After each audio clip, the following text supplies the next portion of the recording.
Bismillahirrahmanirrahim. Assalamualaikum warahmatullahi wabarakatuh.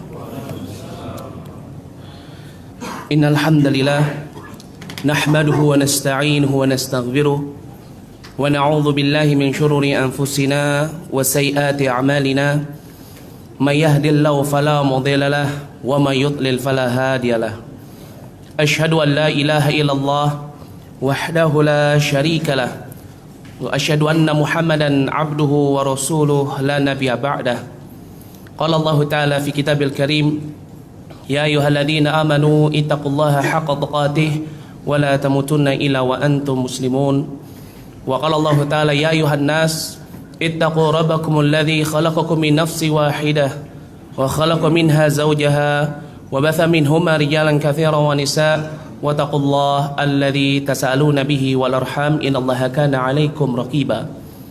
Wa qala Allah Ta'ala, ya ayyuhalladzina amanu ittaqullaha wa qulu qawlan sadida yuslih lakum a'malakum wa yaghfir lakum dhunubakum wa may yuti'illah wa rasulahu faqad faza fawzan 'azima. Amma ba'd, fa inna asdaqal hadits kitabullah wa khairal hadi hadi Muhammadin sallallahu alaihi wasallam wa syarrul umur muhdatsatuha wa kullu muhdatsatin bid'ah wa kullu bid'atin dhalalah wa kullu dhalalatin finnar. A'adzani Allah wa iyyakum minan nar. Ikhwani fid din yang dirahmati oleh Allah Subhanahu wa taala, tentunya kita ketahui bahwasannya perbedaan antara seorang muslim dengan orang kafir atau orang-orang jahiliyah dahulu, yaitu adalah bahwasannya seorang muslim ketika dia mengucapkan dua kalimat syahadat, ketika dia mengucapkan asyhadu an la ilaha illallah wa asyhadu anna Muhammadar Rasulullah, maka ada konsekuensi yang harus dia kerjakan. Apa konsekuensi itu? Yaitu dia harus mempelajari syariat Islam. Karena tentunya inilah perbedaan antara seorang muslim dengan orang-orang yang bukan termasuk daripada orang Islam, yaitu apa? Al-ilmu. Di mana seorang muslim mereka membangun agama mereka di atas ilmu. Di mana seorang muslim mereka membangun agama mereka beribadah kepada Allah dibangun di atas ilmu. Berbeda dengan orang-orang Nasara wal Yahud dan orang-orang jahiliyah fi zamani Nabi sallallahu alaihi wasallam. Di mana mereka orang-orang Yahudi, mereka mengetahui ilmu, akan tetapi mereka tidak mau beramal di atas ilmu. Maka dari itu Allah Subhanahu wa taala menyebut mereka di dalam surat Al-Fatihah sebagai termasuk daripada golongan al-maghdhub alaihim, ay golongan orang-orang yang dimurkai oleh Allah Subhanahu wa taala. Kenapa? Karena mereka mengetahui ilmu tetapi mereka tidak mau beramal di atas ilmu. Dan juga orang-orang Nasara, di mana mereka tidak memiliki ilmu, akan tetapi mereka memiliki semangat untuk beribadah kepada Allah Subhanahu wa taala. Sehingga akhirnya ibadah-ibadah mereka yang mereka bangun tidak didasari atas ilmu, mereka panjatkan kepada Allah Subhanahu wa taala. Maka dari itu Allah Subhanahu wa taala mencap mereka, memasukkan mereka ke dalam golongan orang-orang yang sesat. Kenapa? Karena mereka beramal tidak dibangun di atas ilmu. Dan ini sebagaimana yang disebutkan di dalam surat Al-Fatihah, bahwasanya Allah Subhanahu wa taala menyebut mereka sebagai orang-orang yang adhalun, ay orang-orang yang sesat. Karena sebab mereka tidak membangun agama mereka di atas ilmu. Dan inilah kita, umat Islam, umatnya Nabi Muhammad sallallahu alaihi wasallam, yang Allah sebutkan sebagai orang-orang yang berada di dalam jalan yang lurus, orang-orang yang diberikan nikmat atas mereka, yaitu orang-orang yang senantiasa mereka menuntut ilmu agama mereka, kemudian mereka mengamalkan apa yang telah mereka pelajari dan mereka beribadah kepada Allah dibangun di atas ilmu. Maka dari itu Allah Subhanahu wa taala kalau menginginkan seorang hamba berada di dalam kebaikan, berada di dalam jalan yang lurus, maka pastilah Allah Subhanahu wa taala memudahkan mereka untuk bisa menuntut ilmu syariat Islam. Allah Subhanahu wa taala jika menginginkan hambanya itu berada di dalam hidayahnya, maka Allah Subhanahu wa taala akan memudahkan dirinya untuk memahami Islam. Dan ini sebagaimana yang disebutkan oleh Rasulullah sallallahu alaihi wasallam di dalam hadis yang dibawakan oleh sahabat Muawiyah radhiyallahu anhu, yang diriwayatkan oleh Imam Bukhari dan Muslim di dalam Muttafaqun alaihnya, di mana Rasulullah sallallahu alaihi wasallam mengabarkan kepada kita, man yuridillahu bihi khairan yufaqihu fiddin, ai barang siapa yang Allah Subhanahu wa taala inginkan kebaikan itu ada pada diri seorang hambanya, yufaqihu fiddin, Allah akan fakihkan dirinya, Allah akan pahamkan dirinya tentang ilmu syariat Islam, Allah akan pahamkan dirinya tentang agama Islam. Dan disebutkan oleh Imam Bukhari bahwasannya innamal ilmu bitta'allum, ai bahwasannya ilmu itu tidaklah didapat kecuali dengan cara seseorang duduk bermajlis ilmu. Maka ketika Allah Subhanahu wa taala masih memberikan kepada kita kesempatan untuk bisa duduk bermajlis ilmu, untuk bisa memahami syariat Islam, untuk bisa mendengarkan qala Allah wa qala Rasulullah sallallahu alaihi wasallam, maka ini merupakan suatu nikmat yang sangat besar. Karena nikmat ini tidak diberikan kepada seluruh hamba Allah, melainkan hanya diberikan oleh Allah Subhanahu wa taala kepada hamba-hambanya yang khusus, hamba-hambanya yang Allah Subhanahu wa taala inginkan kebaikan itu ada pada diri mereka.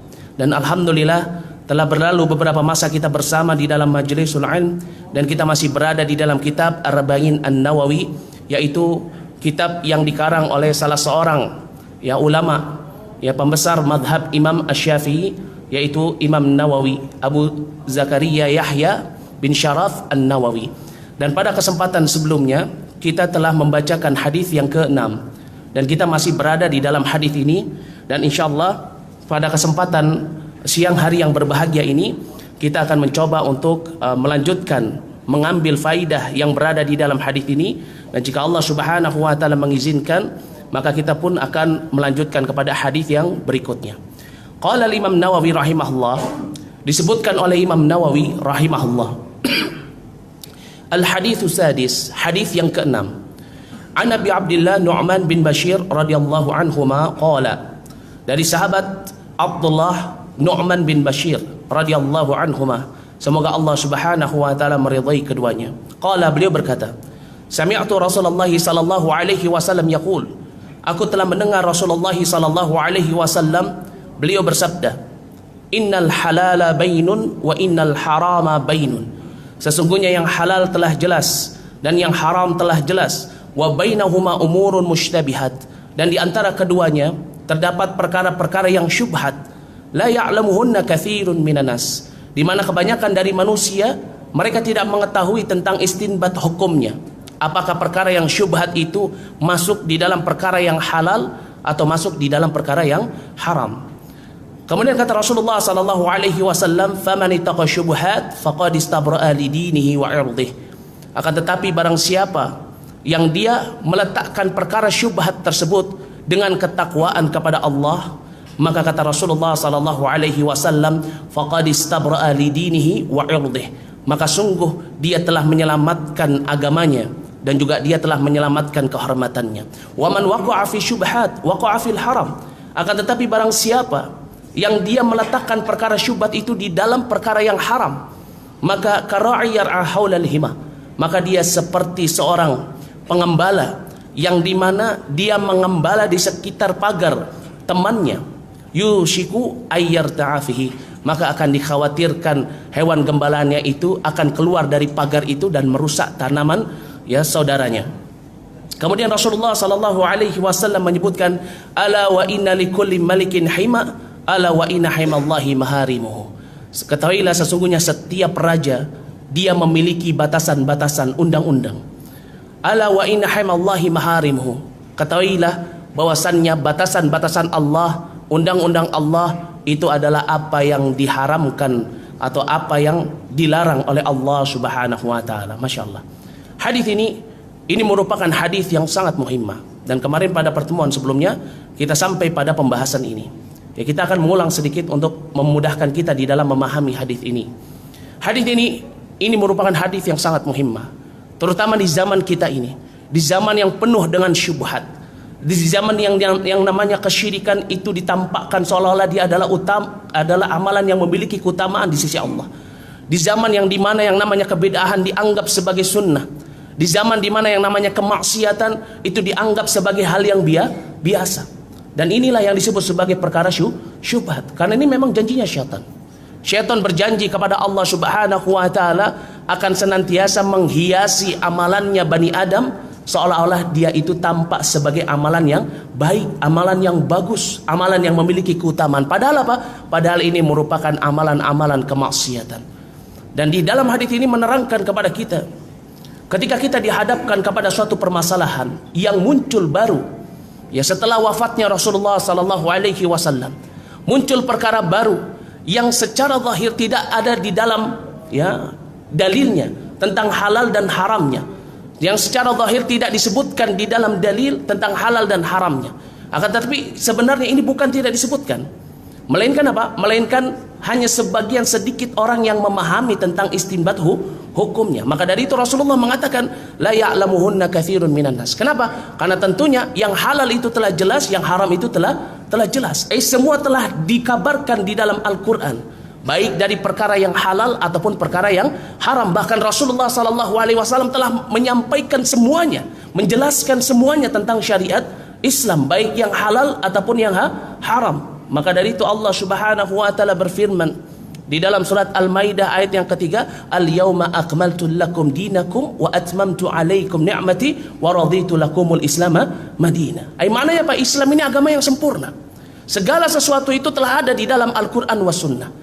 Baik dari perkara yang halal, ada juga dari perkara yang haram. Akan tetapi nanti akan muncul, dan di setiap zaman pasti akan muncul syubhat-syubhat yang baru, perkara-perkara yang baru yang dia tampak sebagai suatu hal yang halal, tetapi juga tampak sebagai suatu hal yang haram. Yang dimana apa? Dimana tidak semua orang bisa menilai apakah dia halal atau haram. Hanya sedikit, yaitu orang-orang yang Allah Subhanahu wa taala berikan kepada mereka ilmu. Maka dari itu bagaimana kita menghadapi keadaan seperti ini? Bagaimana ketika kita menghadapi zaman yang seperti ini? Rasulullah sallallahu alaihi wasallam beliau telah memberikan solusi kepada kita. Yaitu apa? Kata Rasulullah sallallahu alaihi wasallam, "Faman ittaqa syubhat faqad istabra'a li dinihi wa irdihi." Barang siapa yang meletakkan perkara yang syubhat itu di dalam ketakwaan. Takwa itu maknanya apa? Takwa itu maknanya adalah al-khauf minal jalil. Takwa itu adalah rasa takut kepada Allah, wal amalu bitanzil, dan seseorang dia berilmu atau dia beramal dibangun di atas ilmu, dibangun di atas Al-Qur'an was sunnah. Dan inilah bagaimana kita seorang muslim membangun agama kita. Bahkan di dalam perkara yang halal, halal itu adalah apa-apa yang sudah jelas dalilnya tentang kehalalannya. Haram itu adalah apa-apa yang sudah jelas dalilnya tentang keharamannya. Dan ini menunjukkan apa? Menunjukkan seorang muslim tidaklah dia membangun agamanya kecuali dibangun di atas ilmu, baik dalam perkara yang halal atau di dalam perkara yang haram, baik di dalam beribadah kepada Allah ataupun di dalam memahami agama ini. Maka dari itu kata Rasulullah sallallahu alaihi wasallam, jika kita dihadapkan dengan perkara syubhat, maka tentunya meninggalkan itu lebih baik. Kenapa? Karena meninggalkan inilah ketakwaan. Seseorang dia menjaga dirinya untuk tidak melakukan sesuatu karena sebab apa? Dia takut kalau dia terjatuh di dalam perkara yang haram. Maka orang yang seperti ini kata Rasulullah sallallahu alaihi wasallam, maka dia telah menjaga agamanya dan juga kehormatannya. Kenapa kok berkaitan dengan kehormatan? Karena tentunya kalau dia adalah orang yang bertakwa kemudian dia terjatuh ke dalam suatu kesalahan, maka tentunya dia akan apa? Akan ada aib bagi dirinya. Tetapi kalau dia terus menjaga dirinya untuk tidak terjatuh ke dalam perkara yang haram, meskipun itu tampak seolah-olah perkara yang halal, dia jaga dirinya untuk tidak melakukannya, untuk tidak terjatuh ke dalamnya. Maka ketika sudah diketahui istinbat hukumnya bahwasanya dia adalah perkara yang haram, maka dia tetap terjaga kehormatannya untuk apa? Untuk tidak terjatuh ke dalam kesalahan. Masya Allah. Akan tetapi kata Rasulullah sallallahu alaihi wasallam, "Wa man waqa'a fi syubhat waqa'a fil haram." Akan tetapi barang siapa yang dia meletakkan perkara syubhat itu, waqa'a fil haram, dia letakkan dalam perkara yang haram, maknanya apa? Dia bertasahul, bermudah-mudahan di dalam perkara syubhat. Maknanya apa? Dia mengikuti perkara syubhat itu, melakukan atau mengamalkan perkara syubhat itu bukan dibangun di atas ilmu, bukan dibangun di atas ketakwaan, tetapi dibangun di atas hawa nafsu. Dan hawa nafsu ini adalah perkara yang haram. Tidak boleh kita untuk mengikuti yang namanya hawa nafsu. Kenapa? Karena mengikuti hawa nafsu ini merupakan salah satu dari tanda-tanda kebinasaan. Disebutkan oleh Rasulullah sallallahu alaihi wasallam di dalam hadis yang dibawakan oleh sahabat Ibnu Abbas radhiyallahu anhuma dan juga oleh sahabat Anas bin Malik dan juga oleh sahabat Abu Hurairah radhiyallahu anhu, yang diriwayatkan oleh Abu Nuaim, bahwasanya Rasulullah sallallahu alaihi wasallam mengatakan thalathun muhlikat, ada 3 hal yang akan membinasakan seseorang. Apa? Yang pertama, syuhun muta, sifat kikir pelit yang sangat yang dia taati, wa hawan mutba, dan hawa nafsu yang diikuti, wa i'jabu rajulin binafsi, dan seseorang dia merasa bangga terhadap dirinya sendiri. Dan salah satunya disebutkan apa? Hawa nafsu yang diikuti. Kenapa? Karena tentunya yang namanya hawa nafsu yang diikuti ini akan membawa seseorang ke dalam kebinasaan. Ya, maka dari itu dalam perkara syubhat hendaknya seseorang dia menimbangnya di atas ilmu, dia menimbangnya di atas ketakwaan, jangan di atas yang penting hati saya senang, saya ikuti. Ini kebanyakan orang seperti itu.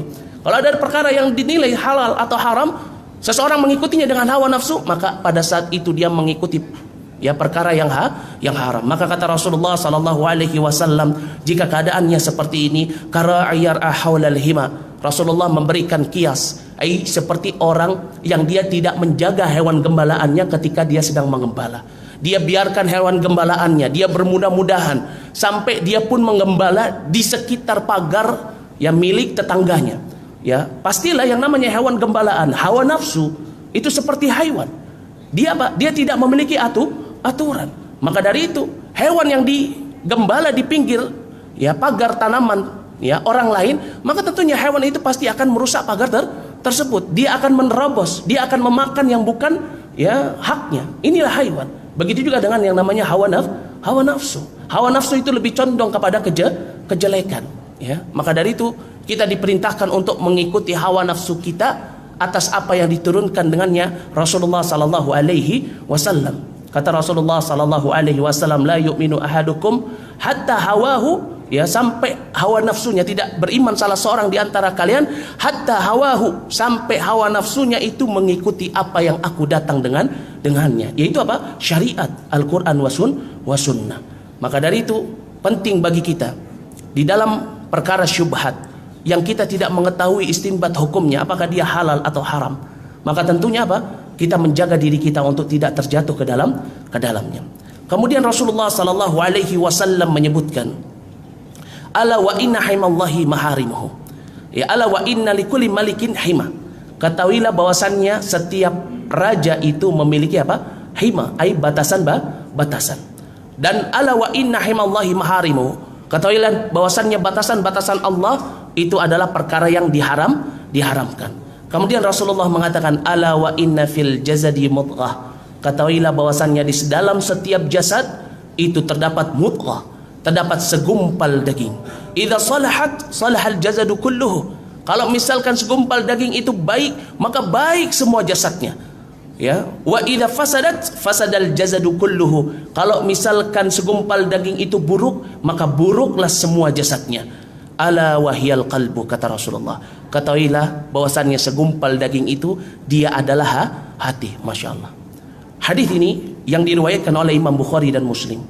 Setelah Rasulullah menerangkan tentang perkara yang halal dan haram, kemudian Rasulullah menerangkan tentang perkara yang syubhat, kemudian Rasulullah menerangkan kepada kita bagaimana kita menghadapi perkara yang syubhat. Lalu Rasulullah SAW berbicara tentang permasalahan hati. Kenapa berbicara tentang permasalahan hati? Rasulullah mengatakan kalau orang yang memiliki hati yang baik, jasadnya akan baik.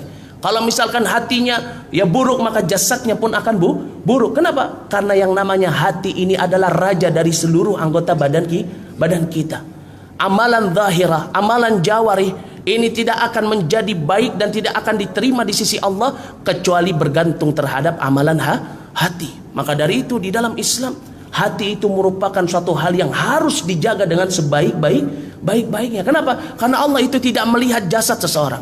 Allah nggak melihat suaranya seseorang. Tetapi Allah subhanahu wa ta'ala, Allah hanya melihat hati yang ada di dalam diri hambanya. Apakah hatinya itu baik atau hatinya itu buruk? Dan ini sebagaimana yang disebutkan di dalam hadis dari sahabat Abu Hurairah radhiyallahu anhu yang diriwayatkan oleh Imam Muslim. Kata Rasulullah sallallahu alaihi wasallam, "Innallaha la yanzuru ila ajsamikum." Sesungguhnya Allah enggak melihat dari jasad-jasad kalian, wala ila suwarikum, dan Allah enggak melihat dari bentuk rupa kalian, walakin yanzuru ila qulubikum. Akan tetapi Allah Subhanahu wa taala melihat dari hati kalian. Maka tentunya hati ini merupakan suatu hal yang sangat penting untuk kita jaga, karena dia adalah raja. Sedangkan anggota tubuh kita ini adalah tentaranya.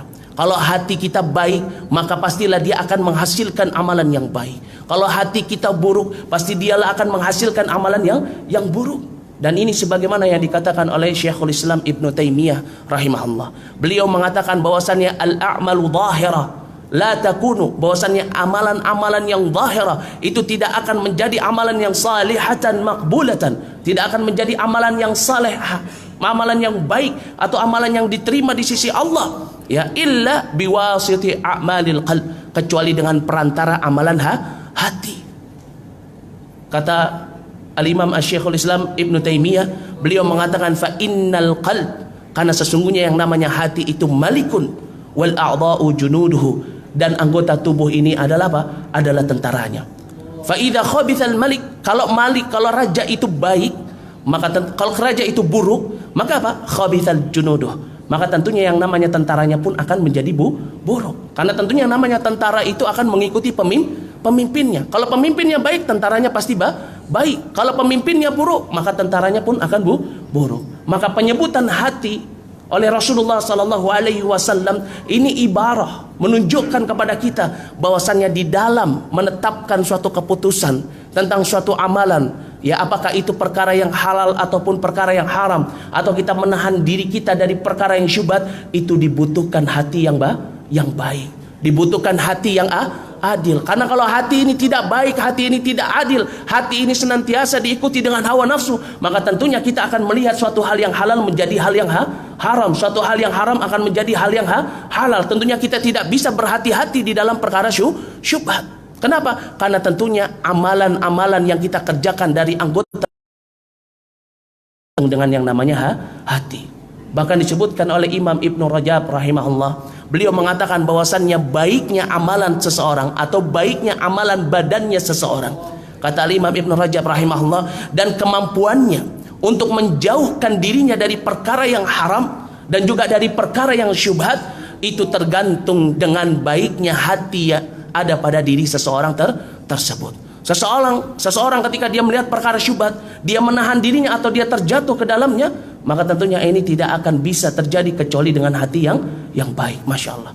Maka dari itu penting bagi kita untuk senantiasa menjaga hati kita, senantiasa kita menjaga hati kita. Kenapa? Karena yang namanya hati disebut sebagai qalb, karena dia apa? Karena dia yang qalib, dia mudah berbolak-balik. Dan ini sebagaimana yang dikatakan oleh Rasulullah sallallahu alaihi wasallam di dalam hadis yang diriwayatkan oleh Imam Ahmad, kata Rasulullah sallallahu alaihi wasallam, "Innama sumiyal qalb." Hati itu disebut sebagai al-qalb min taqallubihi, karena dia cepat sekali berbolak-balik. Bahkan disebutkan di dalam hadis Rasulullah sallallahu alaihi wasallam yang diriwayatkan oleh Imam Ahmad, kata Rasulullah sallallahu alaihi wasallam, "Qalbu bani Adam, tidaklah la qalbu bani Adam, tidaklah hatinya Ibnu Adam itu asyaddu inkilaban, itu sangat cepat sekali berbolak-balik atau bergetar, ya, minal qidr, daripada ya panci, idza jatama'ati ghalya, ketika dia dipanaskan, ya, panci itu kalau sudah dipanaskan, kalau sudah panas sekali dia akan bergetar. Maka hati yang ada di dalam diri kita itu lebih cepat berbolak-balik atau bergetar daripada panci yang dipanaskan di atas api. Maka dari itu penting bagi kita untuk senantiasa meminta kepada Allah agar Allah Subhanahu wa taala senantiasa memalingkan hati kita di dalam ketaatan kepadanya, memalingkan hati kita di dalam ketakwaan kepadanya, memalingkan hati kita di dalam jalan yang lurus, di dalam agama yang lurus, memalingkan hati kita untuk senantiasa menjadi hati-hati yang bertakwa. Karena tentunya kita ketahui tidak ada yang bisa membolak-balikkan hati seorang Ibnu Adam melainkan hanya Allah Subhanahu wa taala. Dan ini sebagaimana yang dikabarkan di dalam firman Allah Subhanahu wa taala di dalam surat Al-An'am ayat yang ke-110, di mana Allah Subhanahu wa taala berfirman, "Wa nuqallibu afidatahum wa absarahum," dan kamilah yang membolak-balikkan hati mereka dan kamilah yang memalingkan penglihatan mereka. Maka mintalah kepada Allah. Dan inilah yang diajarkan oleh Rasulullah sallallahu alaihi wasallam. Rasulullah sallallahu alaihi wasallam beliau senantiasa berdoa kepada Allah agar Allah Subhanahu wa taala memalingkan hatinya ke dalam ketaatan. Rasulullah senantiasa berdoa kepada Allah agar Allah Subhanahu wa taala memalingkan hatinya di dalam agama yang lurus ini. Dan ini sebagaimana yang diriwayatkan oleh para sahabat Nabi sallallahu alaihi wasallam. Disebutkan di dalam hadis yang diriwayatkan oleh sahabat Aisyah radhiyallahu anha yang diriwayatkan oleh Imam Muslim. Bahwasanya Rasulullah sallallahu alaihi wasallam beliau senantiasa berdoa kepada Allah, Allahumma ya musarrifal qulub, sarrif qulubana ala ta'atik. Wahai Allah yang telah ini zat yang bisa memalingkan hati, maka malingkanlah hatiku ini hanya kepada ketaatan atau kepada agamamu semata. Maka dari itu penting bagi kita untuk senantiasa menjaga hati ini di dalam segala hal, di dalam segala keputusan, di dalam segala amalan. Hendaknya kita menjadikan hati kita ini sebagai hati yang baik, hati yang salim, hati yang selamat. Dan jangan lupa kita untuk meminta kepada Allah Subhanahu wa taala agar Allah Subhanahu wa taala senantiasa memalingkan hati kita untuk berada di dalam ketaatan kepada Allah dan untuk berada di dalam agama yang lurus ini. Dan inilah yang bisa disampaikan pada hadis yang ke-6. Dan insyaallah kita akan masuk pada hadis yang ke-7.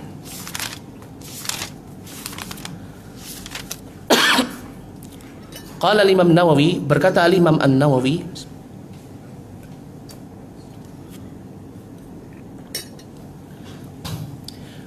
Al-hadithu sabi', hadith yang ke-7.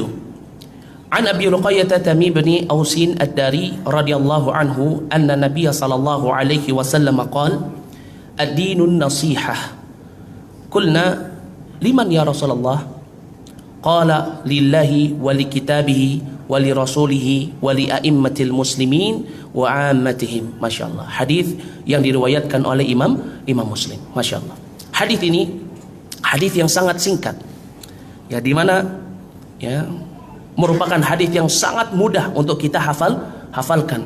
Tetapi kalau kita ingin mengetahui faidah yang ada di dalamnya, ini sangatlah luas. Disebutkan oleh Imam Nawawi al-haditsus sabi', hadis yang ke-7.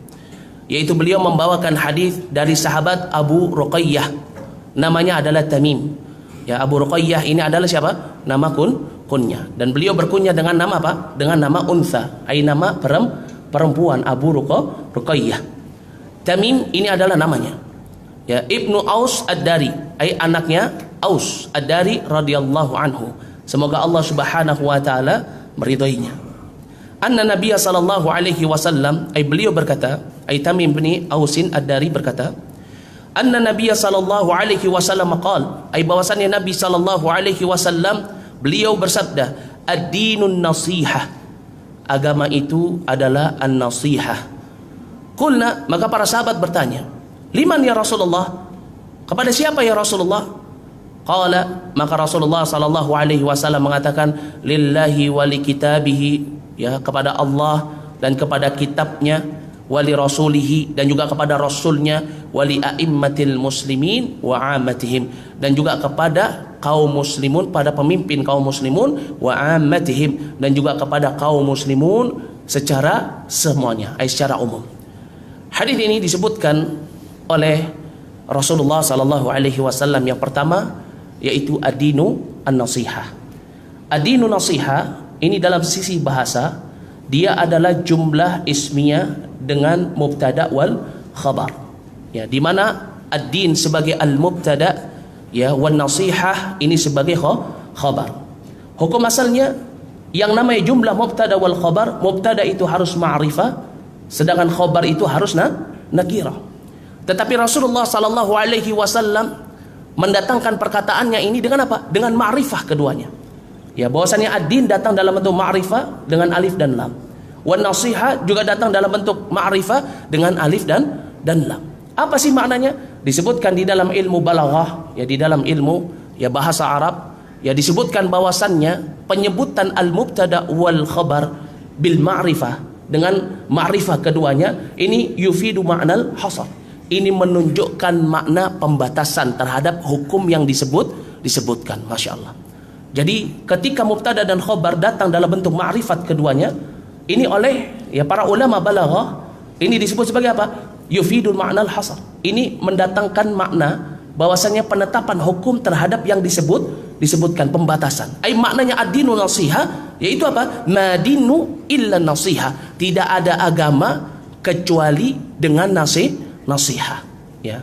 Adapun ad-din di sini, din itu maknanya ada dua. Ya, ad-din yanqasimu ila qismain maknahu. Yang pertama disebut sebagai dinul jaza. Ad-din maknanya adalah apa? Pembalasan. Dan ini sebagaimana yang disebutkan di dalam surat Al-Fatihah ayat yang kedua, di mana Allah Subhanahu wa taala berfirman maliki ayat yang keempat, di mana Allah Subhanahu wa taala berfirman maliki yaumiddin. Ayat yang keempat, di mana Allah Subhanahu wa taala berfirman maliki yaumiddin, yaitu Allah Subhanahu wa taala adalah raja yaumaddin. Yauma di situ adalah yaumal akhirah, ad-din ya maknanya adalah jasa, balasan, yaitu apa? Yaitu adalah Allah Subhanahu wa taala sebagai apa? Sebagai raja di hari pembalasan. Adapun makna yang kedua, yaitu ad-din maknanya adalah dinul amal. Maknanya adalah amalan. Sebagaimana disebutkan di dalam firman Allah Subhanahu wa taala di dalam surat Al-Maidah ayat yang ketiga. Allah Subhanahu wa taala berfirman, "Wa raditu lakumul Islam dinan." Dan aku ridho Islam sebagai apa? Din. Din di sini maknanya bukan balasan, tetapi amalan. Atau sebagaimana disebutkan di dalam surat Al-Bayyinah ayat yang kelima, di mana Allah Subhanahu wa taala berfirman, "Wa ma umiru illa liya'budullaha mukhlishina lahuddin." Dan di dalam mereka diperintahkan kecuali mereka hanya untuk mengikhlaskan ad-din. Di sini maknanya apa? Amalan mereka. Maka ad-din yang dimaksudkan di dalam hadis ini yang disebutkan oleh Rasulullah, ad-din di sini adalah dinul amal. Maknanya apa? Bahwasannya ad-din agama, amalan, an-nasihah. Adapun an-nasihah ini maknanya adalah al-ikhlasu atau ikhlasu syai'. Maknanya an-nasihah di sini bukan nasihat, bukan orang memberikan perkataan agar orang lain apa? Mengikuti atau perkataan yang baik, bukan. Ya, jadi nasihat selain digunakan sebagai kata yang digunakan untuk suatu wejangan atau apa, memberikan suatu perkataan yang baik untuk orang lain, nasihat di dalam bahasa Arab itu maknanya juga adalah ikhlasu syai'. Karena kalau di sini diartikan sebagai nasihat, sebagaimana bahasa kita nasihat, maka tidak akan cocok dengan makna yang diinginkan oleh Rasulullah sallallahu alaihi wasallam. Kalau dikatakan agama itu adalah nasihat untuk siapa ya Rasulullah? Untuk Allah. Allah nggak butuh terhadap nasihat. Kepada kitabnya Al-Quran nggak butuh dinasehati. Kepada Rasulnya juga nggak butuh dinasehati. Tetapi mana an-nasihat di sini adalah al-ikhlas. Sehingga para sahabat bertanya, karena para sahabat sudah memahaminya. Ketika dikatakan ad-dinu nasihah, bahwasannya agama itu adalah keikhlasan, maka para sahabat mengetahui, liman ya Rasulullah, kita harus ikhlas kepada siapa ya Rasulullah? Maka Rasulullah sallallahu alaihi wasallam mengatakan, ikhlas lillahi, engkau harus ikhlas kepada Allah, engkau harus ikhlas kepada kitabnya, engkau harus ikhlas kepada rasulnya, engkau harus ikhlas juga kepada siapa? Kepada para pemimpin kaum muslimin, dan engkau juga harus ikhlas kepada apa? Kepada kaum muslimin secara keseluruhannya. Dan ikhlas itu maknanya secara bahasa maknanya apa? Murni, membersihkan hati. Adapun mana ikhlas secara syariat, yang qasimu ila qismain. Dia dibagi menjadi dua bagian. Yang pertama ikhlas fil amal. Seorang hendaknya dia harus ikhlas di dalam amalan, yaitu apa? Tasfiyatul amal min syawaibi syirk. Seseorang dia membersihkan amalannya dari yang namanya noda-noda kesyirikan. Wa tasfiyatul qalb. Dia juga harus apa? Membersihkan hatinya bisalihin niyah, dengan niat yang baik. Seorang dikatakan sebagai orang yang ikhlas ketika dia bisa meniatkan hatinya hanya untuk Allah Subhanahu wa taala. Masya Allah. Maka dari itu disebutkan ad-dinu nasiha, agama ini adalah keikhlasan. Kepada siapa? Kepada Allah. Bagaimana caranya kita ikhlas kepada Allah? Ikhlasul ibadah lahu, yaitu kita mengikhlaskan ibadah kita hanya kepada Allah, baik dari sisi amalan ataupun dari sisi hati. Kenapa? Karena seseorang kalau misalkan dia tidak ikhlas di dalam ibadahnya kepada Allah, maka apa? Madina, tidak ada agama bagi dirinya. Kenapa? Karena ad-dinu an-nasiha. Agama itu adalah keikhlasan. Ketika dia berada di dalam suatu agama, baik itu agama Islam ataupun agama yang lain, maka dia harus mengikhlaskan ibadahnya itu kepada Allah. Ya, kenapa? Karena kalau dia nggak ikhlas kepada Allah, maka tentunya pertama ibadahnya tidak akan diterima di sisi Allah. Dan ini sebagaimana yang disebutkan oleh Rasulullah sallallahu alaihi wasallam di dalam hadis yang diriwayatkan oleh Imam An-Nasa'i, kata Rasulullah sallallahu alaihi wasallam, innallaha la yaqbalu minal amal, Allah enggak menerima sesuatu dari amalan illa makana khalisan, ya, kecuali jika amalan tersebut dibangun di atas keikhlasan wa butughiya bihi wajhu, dan dibangun di atas apa? Niat untuk mengharapkan wajahnya. Maka dari itu ketika dikatakan adinu nasiha lillahi, ay agama itu adalah keikhlasan untuk Allah, yaitu apa? Ketika seorang dia menjaga keikhlasan hatinya, dia menjaga keikhlasan amalannya di dalam beribadah kepada Allah, ditujukan hanya kepada Allah Subhanahu wa taala. Kemudian yang kedua, makna dari adinu nasiha lillahi, agama adalah keikhlasan ya kepada Allah, yaitu apa? Asyhadatu lahu bil wahdaniyah fi rububiyyatihi wa uluhiyatihi wa asma'i wa sifatih. Disebutkan sebagai agama adalah keikhlasan ketika seseorang bukan hanya secara amalannya dia bersihkan dari noda kesyirikan, bukan hanya secara niatnya dia bersihkan hanya untuk kepada Allah, tetapi juga di dalam memahami agama ini. Dia harus memahami agama ini, dia harus bersaksi mentauhidkan Allah, menjadikan Allah Subhanahu wa taala satu-satunya zat yang dia yakini di dalam permasalahan rububiyah. Maknanya apa? Dia jadikan Allah Subhanahu wa taala satu-satunya zat yang dia yakini bahwasanya Allah yang menciptakan, Allah yang menguasai segala sesuatu, dan Allah Subhanahu wa taala yang mengatur segala sesuatu. Begitu juga di dalam uluhiyah, yaitu maknanya apa? Dia menjadikan hanya Allah Subhanahu wa taala satu-satunya zat yang dia ibadahi. Dia tidak beribadah kepada selain Allah, dan dia tidak mencari ilah-ilah atau tidak mencari tandingan-tandingan selain Allah untuk dia beribadah bersamaan dengan dia beribadah kepada Allah. Karena hal ini dilarang dan diharamkan di dalam Islam. Disebutkan di dalam surat Al-Jin ayat yang ke-18, Allah Subhanahu wa taala berfirman, wa annal masajida lillahi fala tad'u ma'allahi ahada. Dan sesungguhnya tempat-tempat sujud itu hanyalah milik Allah, maka janganlah kalian beribadah kepada Allah bersamaan dengan kalian beribadah kepada selain Allah. Karena inilah yang disebut sebagai kesyirikan, yaitu ibadatu ghairillahi ma'ahu. Seseorang dia beribadah kepada Allah bersamaan juga dia beribadah kepada selain Allah, dan ini diharamkan di dalam Islam. Allah Subhanahu wa taala berfirman di dalam surat Al-Baqarah ayat yang ke-22, wala taj'alu lillahi andada, dan janganlah kalian jadikan bagi Allah itu tandingan-tandingan di dalam beribadah kepada Allah. Taib. Sampai jam berapa ini? Masih ada waktu enggak? Masih? 5 daqiqah? 5 menit kalau kata orang bule, ya. Kita 5 menit lagi ya. Taib, sabar ya. Taib. Ini yang pertama, yaitu apa?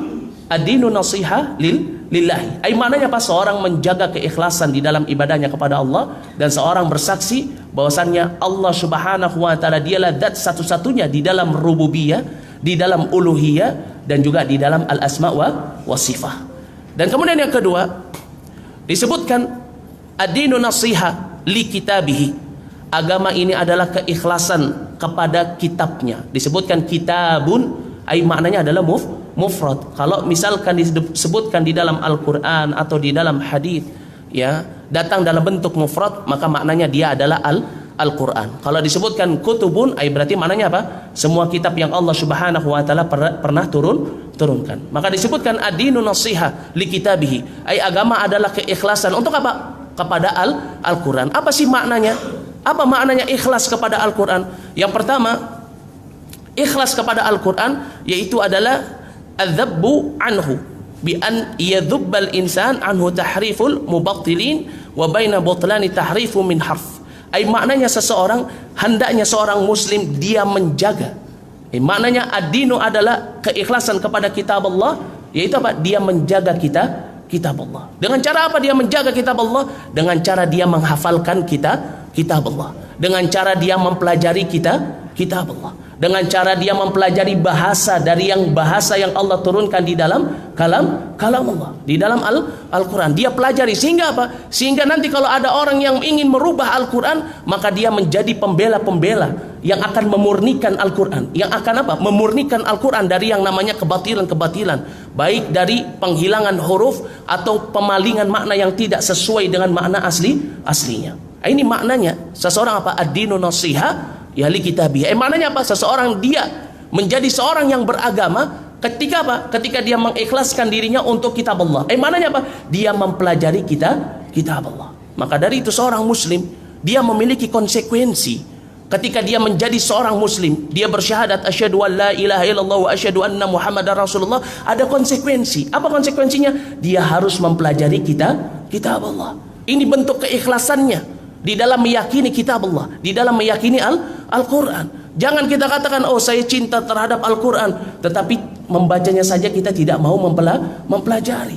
Karena tentunya mengikhlaskan diri kita untuk kitab Allah, untuk Al-Quranul Karim, kita mencintainya dengan cara kita mempelajarinya. Kita mempelajari bagaimana cara membaca Al-Quran yang baik dan benar. Kita mempelajari bagaimana makna yang ada di dalamnya, mempelajari tafsirnya, mempelajari bahasanya, dan juga menghafalkannya. Sehingga nanti kalau ada orang-orang munafik yang ingin merubah Al-Quran, kita menjadi pembela-pembela yang akan maju, yang akan membenarkan, yang akan apa? Yang akan membantah kebatilan-kebatilan tersebut. Karena tentunya akan ada orang-orang yang apa? Yang senantiasa berusaha untuk merubah kalam Allah, dan ini telah terjadi pada umat-umat sebelum umatnya Nabi Muhammad sallallahu alaihi wasallam. Orang-orang Yahudi wa Nasara, mereka telah merubah kitab Allah, mereka telah merubah kalam Allah. Akan tetapi Al-Qur'anul Karim, Allah menjaga Al-Qur'anul Karim. Allah menjaganya dengan apa? Dengan adanya orang-orang yang mau mempelajari Al-Qur'an, dengan adanya orang-orang yang mau menghafal Al-Qur'an,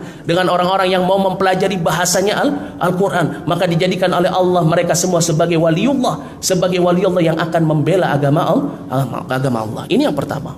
Lalu yang kedua yang dimaksud dengan adinun nasihah, ya, li kitabihi, yaitu adalah tasdiqu, ya, khabarahu, ya, tasdiqan jaziman, yaitu seseorang dikatakan, ya, sebagai orang yang memurnikan dirinya untuk kitab Allah, yaitu dia membenarkan semua khabar yang ada di dalam Al-Quran. Dia tidak menyelisihinya di dalam hatinya, dia tidak meragukannya, dia membenarkannya. Meskipun di dalam hatinya, ya, dia menolaknya, tetapi dia rubah, dia jadikan dirinya untuk apa? Membenarkan apa yang datang dengannya Al-Quran. Di dalam semuanya khabar yang ada di dalam Al-Quran, maka dia benarkan apa yang ada di dalam Al-Quran. Kemudian yang ketiga, yaitu imtithalu awamirihi.